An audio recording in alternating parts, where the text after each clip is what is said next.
Hello student, इस video lecture में हम देखने वाले एनसीईआरटी का इलस्ट्रेशन नंबर 1.11। क्वेश्चन के अंदर क्या पूछा है हमको जरा देखते हैं। The electric field component in figure R, ये एक फिगर हमको दे दी है और इस फिगर के हमको पता है भाई ये क्यूब है, तो क्यूब 3 डायमेंशन होता है। तो यहाँ पे मैंने एक्स एक्सिस, वाई एक्सिस और जेड एक्सिस तीनों एक्सिस मैंने ड्रॉ करके रखी हुई है। अब हमें जो क्वेश्चन पूछा है वो क्वेश्चन के अंदर इलेक्ट्रिक फील्ड एक्स डायरेक्शन में कितना है, तो अल्फा एक्स रेज़ टू बनाओ। अल्फा एक्स क्या है हम बाद में बात करते हैं। वाई डायरेक्शन का इलेक्ट्रिक फील्ड, वाई डायरेक्शन में जाने वाला इलेक्ट्रिक फील्ड बिल्कुल नहीं है, कुछ भी नहीं, जीरो। जेड डायरेक्शन में जाने वाला जेड एक्चुअली कहां है भाई, जेड बोर्ड के बाहर निकलती है, यहाँ पे जेड ये होती है, पर ये एक्सिस हम ड्रॉ नहीं कर सकते, इसलिए यहाँ पे हम उसको इमेजिन करते हैं। क्लियर? तो जेड में और वाई में कोई इलेक्ट्रिक फील्ड नहीं है, पूरा का पूरा जो भी इलेक्ट्रिक फील्ड है वो सिर्फ और सिर्फ एक्स एक्सिस पे है। क्लियर इतनी बात? अब यहाँ पे अल्फा कौन है, तो उसने क्वेश्चन के अंदर ही बता दिया कि अल्फा की वैल्यू है 800। मतलब अब कुछ सोचने की जरूरत नहीं है, सीधे में अल्फा की वैल्यू 800 ले लो।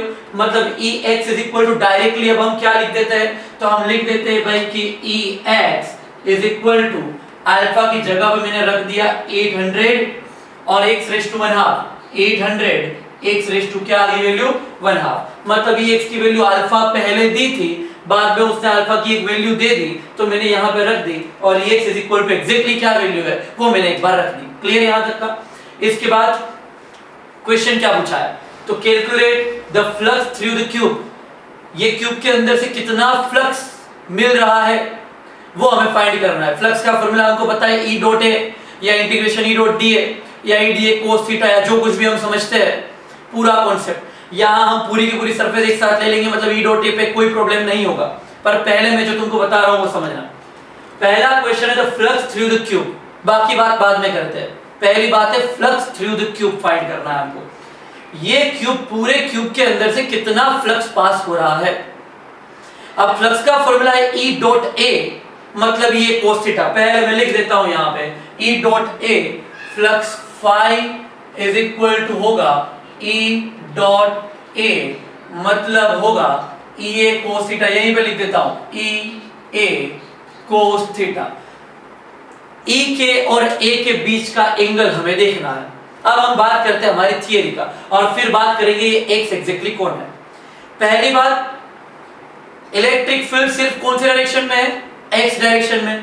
मतलब इलेक्ट्रिक फील्ड यहां पे है, यहां इस डायरेक्शन में ये इलेक्ट्रिक फील्ड है, फिर ये इलेक्ट्रिक फील्ड यहां पे एक और मैंने ड्रॉ कर लिया और फिर यहां इतना ही ड्रॉ करता हूं मैं, बहुत सारे फिगर को बहुत हम कॉम्प्लिकेटेड नहीं बनाते।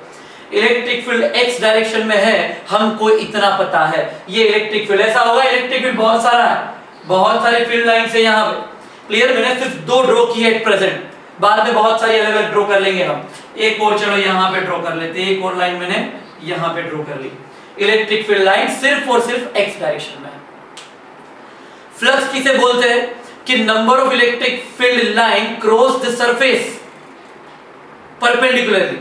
अब यहाँ पे क्यूब है, क्यूब की टोटल कितनी सरफेस होती है, 6 सरफेस होती है, क्यूब की 6 सरफेस होती है। पर जरा एक चीज थोड़ी ध्यान से देखने वाली है कि अगर कोई क्यूब है तो वो क्यूब में से एक्स एक्सिस में से पास होने वाली इलेक्ट्रिक फील्ड लाइंस कितनी सरफेस को क्रॉस करती है, वो 6 की 6 सरफेस को क्रॉस नहीं करेगी। ठीक है? क्योंकि बाकी सारी बहुत सारी सरफेस तो ऐसी होगी जिसके पैरेलल इलेक्ट्रिक फील्ड लाइन चली जाएगी। तो यहाँ थोड़ा सा इमेजिन करो, थोड़ा सा इमेजिन करो। चलो ये 6 सरफेस, एक सरफेस ये ऊपर वाली अप सरफेस, एक डाउन सरफेस, एक लेफ्ट, एक राइट, एक बैक और एक फ्रंट, ऐसी 6 सरफेस है यहाँ पे। जिसमें से पहले मैं बात करता हूं अप सरफेस की, ये सरफेस ये है। इलेक्ट्रिक फील्ड लाइन क्या इसको क्रॉस करेगा या इसके आसपास से पास हो जाएगा? पास हो जाएगा ऑब्वियसली। ये देखो मेरा हाथ और इलेक्ट्रिक फील्ड लाइन ऐसे जा रही है, मतलब मेरे हाथ को क्रॉस करने तो नहीं आई। क्लियर हुआ? मतलब अप सरफेस में से कोई भी फ्लक्स प्रोड्यूस नहीं होने वाला है, मैंने उसको क्रॉस कर दिया। सेम वे ये डाउन सरफेस ये वाली, क्लियर, ये वाली surface electric field line x direction में, मतलब इसको भी वो क्रॉस नहीं करेगा, तो इसको भी मैंने यहाँ पे खत्म कर दिया भाई, कैंसिल कर दिया। यहाँ से भी कोई फ्लक्स मुझे नहीं मिलने वाला, क्योंकि फ्लक्स कैसे मिलता है, परपेंडिकुलर, ये परपेंडिकुलर और यहाँ से अगर इलेक्ट्रिक फील्ड लाइंस पास होती है तभी फ्लक्स मिलता है। अब देखो चलो बैक सरफेस, बैक सरफेस मतलब ये वाली, ये वाली सरफेस इलेक्ट्रिक फील्ड लाइन ऐसे ही जा रहा, ये सरफेस भी हमारी यही वाली है, बैक पीछे वाली सरफेस, इसको भी कुछ क्रॉस नहीं करेगा, तो पीछे वाली जो बैक सरफेस है वहां भी मैंने क्रॉस कर दिया। उसी तरीके से ये आगे वाली फ्रंट सरफेस, ये फ्रंट सरफेस, ये ऐसे है फ्रंट सरफेस है ना, दिख रही है ना, ये जो दिख रही है वो बैक, मतलब ये जो दिख रही है वो, ये जो स्क्वायर दिख रहा है वो बैक सरफेस का है, ये जो बाहर स्क्वायर दिख रहा है वो फ्रंट सरफेस का है, तो ये हुई फ्रंट सरफेस। यहाँ भी इलेक्ट्रिक फील्ड लाइन इसी तरफ चला गया, मतलब ये फ्रंट सरफेस की वजह से भी हमें कोई इलेक्ट्रिक फील्ड नहीं, कोई फ्लक्स नहीं मिलने वाला। तो फ्लक्स सिर्फ किसकी वजह से मिलने वाला है, तो लेफ्ट और राइट। लेफ्ट सरफेस यहाँ पे भाई, ये मेरा हाथ, ये सरफेस, ये मेरा हाथ, यहाँ से इलेक्ट्रिक फील्ड लाइन से क्रॉस हो रही है, मतलब मेरे हाथ को क्रॉस कर रही है, मतलब मुझे यहाँ पे मिल जाएगा इलेक्ट्रिक फ्लक्स और मुझे यहाँ भी मिल जाएगा इलेक्ट्रिक फ्लक्स, ये दोनों जगह मिल जाएगा, है ना। कोई चीज अगर हमारे पास हो, देखो ये एक बॉक्स पड़ा है, ये एक बॉक्स पड़ा है, क्या होगा, ये मैं बोल देता हूं इसको, चलो यहां से ये बॉक्स है अपना, ये बॉक्स है अपना, ठीक है ना, ये बॉक्स यहां पे रख दिया। क्या होगा, इलेक्ट्रिक फील्ड इस तरफ पास हो रही है, इलेक्ट्रिक फील्ड ऐसे पास हो रही है, मतलब क्या होगा, इस सरफेस से कोई लेना देना नहीं है, बराबर, इसको क्रॉस नहीं करेगी, इस सरफेस को भी क्रॉस नहीं करेगी, ये उसको चिपकती हुई निकल गई, यहां से भी निकल गई और ये पीछे वाली सरफेस से भी ऐसे ही निकल गई।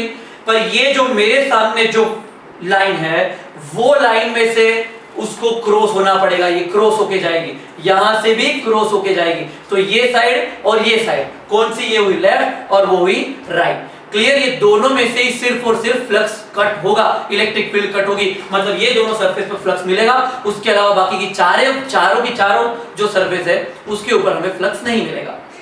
क्लियर हो गई, यहां तक की बात क्लियर हो गई। फिर दूसरी और एक बात, तो यहां हमको ई की और ए की जरूरत पड़ने वाली, एंगल हम किसके बीच का देखने वाले हैं, ई मतलब इलेक्ट्रिक फील्ड के बीच का और एरिया वेक्टर के बीच का। इलेक्ट्रिक फील्ड फिक्स हो चुका है कि वो एक्स डायरेक्शन में, क्योंकि हमको क्वेश्चन में दे दिया है कि सिर्फ उसका एक्स कंपोनेंट है, वाई और जेड कंपोनेंट 0 है।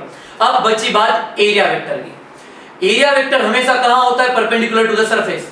ध्यान रखना कि कोई भी जो क्लोज सरफेस है उसका एरिया वेक्टर हमेशा बाहर की तरफ होता है, अंदर की तरफ नहीं होता। जैसे कि समझना, ये सरफेस है तो इसका एरिया वेक्टर यहां होगा, ना कि इसके अंदर, और जो ये वाली पीछे वाली सरफेस है उसका एरिया वेक्टर यहां होगा, ना कि उसके अंदर। क्लियर, इसका एरिया वेक्टर इस तरफ, अंदर की तरफ नहीं होगा, इसका एरिया वेक्टर इस तरफ बाहर और इसका एरिया वेक्टर इस तरफ बाहर, इसका एरिया वेक्टर ऊपर, इसका एरिया वेक्टर नीचे।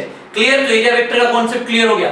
अब हमारे पास जो बचने वाला है वो सिर्फ लेफ्ट और राइट सरफेस बचने वाली है, ये लेफ्ट सरफेस और ये राइट सरफेस, सिर्फ ये दो सरफेस बचने वाली है, और दोनों सरफेस का एरिया वेक्टर कहां पे है तो चेक कर लेते हैं हम, एरिया वेक्टर कहां पे है हम देख लेते हैं। देखो चलो, इसका एरिया वेक्टर, इस सरफेस का एरिया वेक्टर इस तरफ जाएगा, इस सरफेस का एरिया वेक्टर इस तरफ जाएगा, ये हुआ अपना एरिया वेक्टर। इलेक्ट्रिक फील्ड तो उसी तरफ जा रहा पर एरिया वेक्टर इस तरफ आया, इसका सीधा मतलब क्या हुआ कि यहां दोनों के बीच का जो एंगल थीटा है वो थीटा कितना डिग्री आया, 180 डिग्री। क्यों, क्योंकि इलेक्ट्रिक फील्ड तो पॉजिटिव एक्स में ही है, पर एरिया वेक्टर कहां आया, नेगेटिव एक्स में। उसी तरीके से ये वाली सरफेस का एरिया वेक्टर कहां जाएगा, तो अभी मैंने तुमको बताया, अगर ये सरफेस है तो इसका एरिया वेक्टर कहां जाएगा, इस तरफ बाहर निकलती डायरेक्शन में। तो मतलब क्या हुआ कि इसका एरिया वेक्टर भी मुझे इस तरफ लेना है, इसका एरिया वेक्टर भी इस तरफ आया, मतलब थीटा इज इक्वल टू यहाँ पे कितना डिग्री आ गया, 0 डिग्री आ गया। समझ में आया कैसे, क्योंकि इलेक्ट्रिक फील्ड भी यहीं पे है और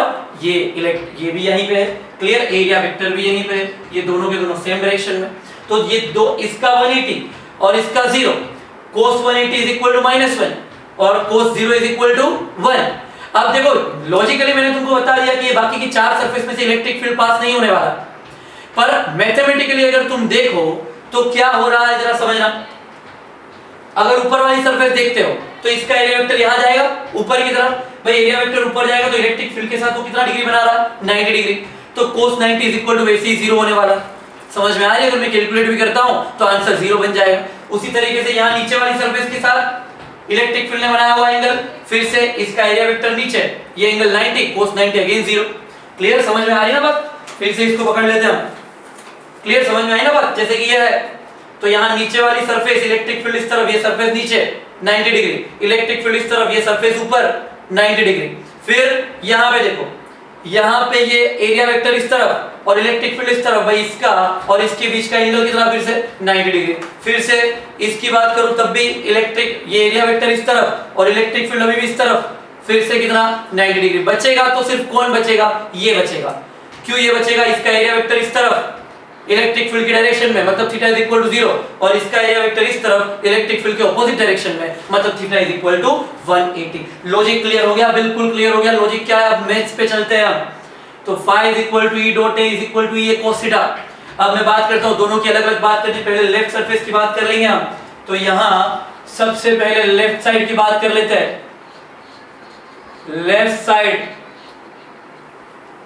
चलो लेफ्ट साइड के लिए, अच्छा अभी तक वो बच गया अपना x, कि x क्या होता है, ये x क्या है, x है ऑरिजिन से सरफेस तक का डिस्टेंस।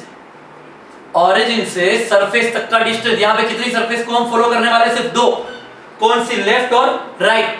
लेफ्ट सरफेस मैंने इसको बोल दी ये वाले पॉइंट को, राइट सरफेस मैंने इसको बोल दी ये वाले पॉइंट को। क्लियर। तो क्या हो रहा है, यहां से यहां तक का डिस्टेंस हमको ये गिवन है, ठीक है, यहां से यहां तक का डिस्टेंस ये गिवन है, शायद टेक्स्ट बुक में नहीं है।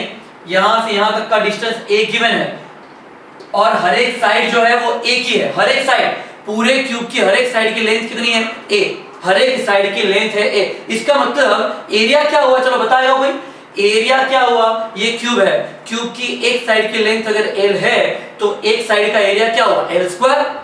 समझ में आई बात कि नहीं, ये अगर इसकी l है तो इसकी l है, तो ये पूरा एरिया जो बना वो क्या बना, l स्क्वायर। मतलब ये पूरे टॉपिक के अंदर, ये पूरे टॉपिक के अंदर एरिया इज इक्वल टू, हम हमेशा क्या लेने वाले हैं, a स्क्वायर लेने वाले हैं, चाहे वो कोई भी एरिया हो।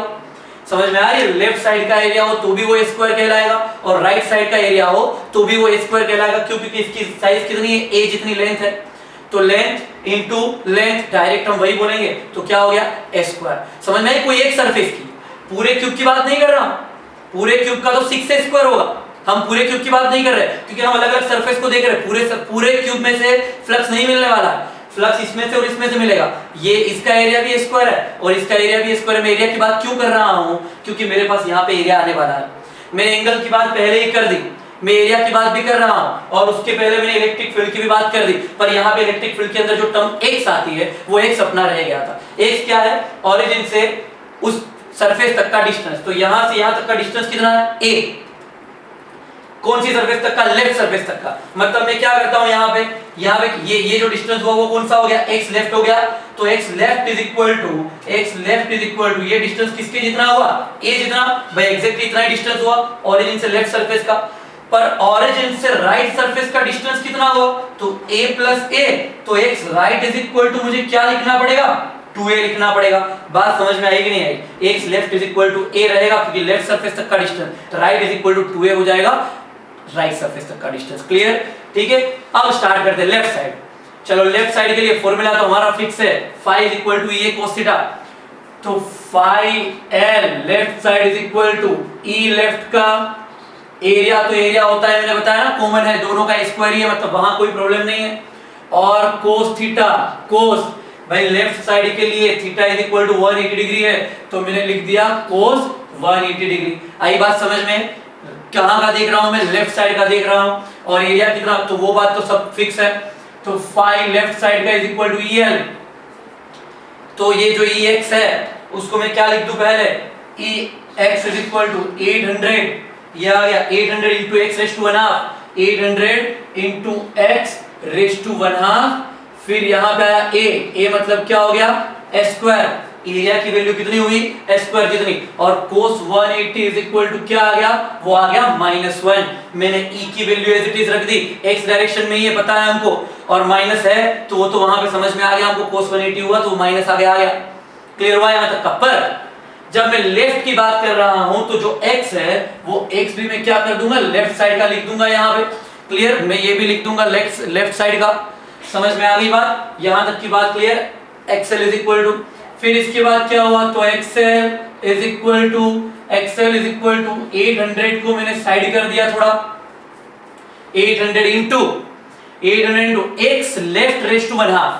अब x लेफ्ट कितना है, तो x लेफ्ट है कितना, a जितना। मतलब मैंने क्या किया, ये 800 को अलग किया, 800 को अलग किया। x लेफ्ट का मतलब है a, x लेफ्ट की वैल्यू किसकी जितनी है, a जितनी। तो a की पावर कितनी है ऊपर 1/2, तो ये पावर रखी मैंने 1/2, और एक a का स्क्वायर है, तो यहाँ पे एक है a का स्क्वायर, और साथ में -1 तो चलते ही जाएगा, लास्ट तक हम माइनस आगे ले लेंगे, कोई प्रॉब्लम नहीं। तो एक्सएल इज इक्वल टू ये क्या बना, XL is equal to 800 into A की वैल्यू कितनी लेनी है भाई, हमको दिया हुआ है take a is equal to 0.1 metre, तो ए की जगह पे मैंने लिख दिया 0.1 की पावर कितनी आई 1/2, फिर यहाँ पे ए की जगह पे क्या आया 0.1 उसकी पावर कितनी 2 और ये आ गया -1 as it is, -1 as it is, clear. फिर एक्सएल इज इक्वल टू क्या हो, माइनस आ गया है -800 इंटू 0.1 का रूट स्क्वायर रूट निकालना है भाई, 0.1 का स्क्वायर रूट आया 0.316, ये आया 0.316, या 0.316 इंटू 0.1 का स्क्वायर, तो 0.1 का स्क्वायर हम जानते हैं 0.01 और माइनस तो हमने आगे ले ही लिया है ऑलरेडी। अब इन सब का मल्टीप्लिकेशन कर दो, तो into 800 into 0.01 is equal to answer आया 2.53, आंसर मिल गया हमको इज इक्वल टू -2.53। क्लियर हो गया, एक्सेल का आंसर हमको मिल गया, समझ में आ गई, यहां तक की बात थोड़ी जगह बचानी पड़ेगी। उसके बाद हम जाते हैं राइट साइड पे, राइट साइड की तरफ चलते हैं हम। राइट साइड पे क्या होने वाला है, सेम फॉर्मूला रख दो पहले, phi R is equal to E R A cos, right side में कितना डिग्री है 0 डिग्री है, राइट साइड में 0 डिग्री, तो phi R is equal to क्या ई आर की वैल्यू 800 x रेज़ टू 1/2, पहले तो वही रख देना है 800 x रेज़ टू 1/2, पर x कौन सा वाला, राइट वाला, ये ध्यान रखने का, यहां लेफ्ट वाला लिया, यहां हमने ले लिया राइट वाला, इनटू क्या हुआ a का square into cos 0 is equal to 1, वो हुआ माइनस और ये हुआ प्लस, क्योंकि cos 180 -1 और cos 0 इज इक्वल टू 1। फिर क्या हो रहा है, तो xr is equal to 800 into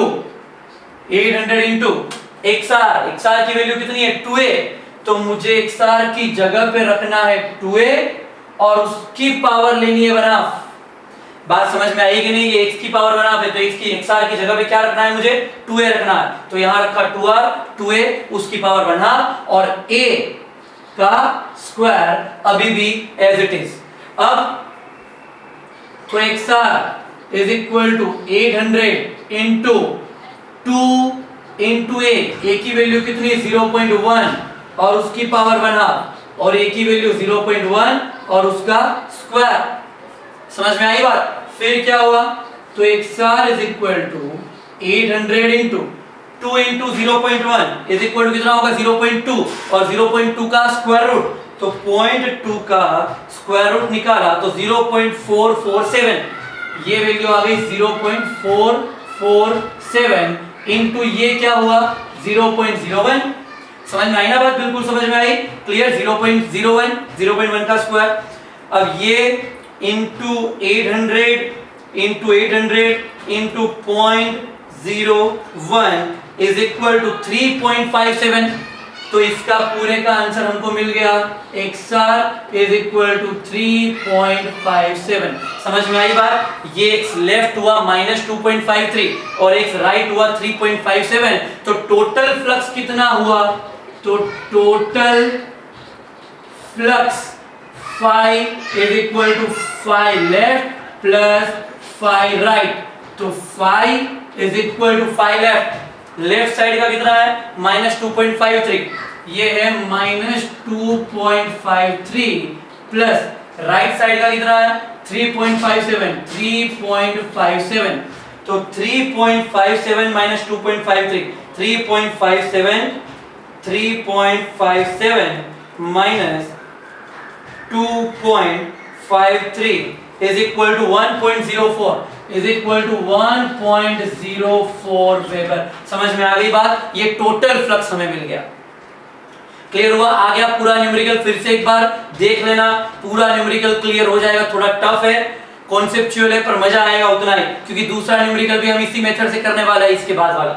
अब इसके बाद दूसरा क्वेश्चन क्या बोला, the charge with in the cube, ये ए क्वेश्चन कंप्लीट हुआ हमारा, ये हुआ ए, पार्ट ए कंप्लीट हुआ। अब पार्ट बी की बात करता हूं, पार्ट बी छोटा सा है, बिल्कुल टेंशन मत लेना, हो जाएगा यहाँ। क्या फाइंड करना है हमें? चार्ज। अब फ्लक्स का गॉस लॉ का फॉर्मूला हमें पता है, flux phi is equal to summation of q divide by epsilon naught. इसकी जगह में लिख दूं q divide by epsilon naught. अगर मुझे q फाइंड करना है मतलब q को सब्जेक्ट बनाओ तो फाई एप्सिलॉन नॉट हो गया, तो इज इक्वल टू q को सब्जेक्ट बनाया, q is equal to phi into epsilon naught. Phi की वैल्यू कितनी है? क्या है फाई की वैल्यू हमारी? 1.04 इनटू एप्सिलॉन नॉट। पहला दूसरा लेक्चर क्या वैल्यू होती है? 8.85 इनटू 10⁻12। ठीक है ना, 8.85 इनटू 10⁻12। तो 1.04 इनटू 8.85 इज इक्वल टू 9.2। तो चार्ज Q की वैल्यू हमें मिल गई 9.2 इनटू 10⁻12 कूलम। समझ में आ गया पूरा न्यूमेरिकल? ठीक है, तो पूरा न्यूमेरिकल बहुत टफ नहीं है, उसको अच्छे से समझना, बिल्कुल क्लियर हो जाएगा। अच्छे से लर्न कर दो। All the best.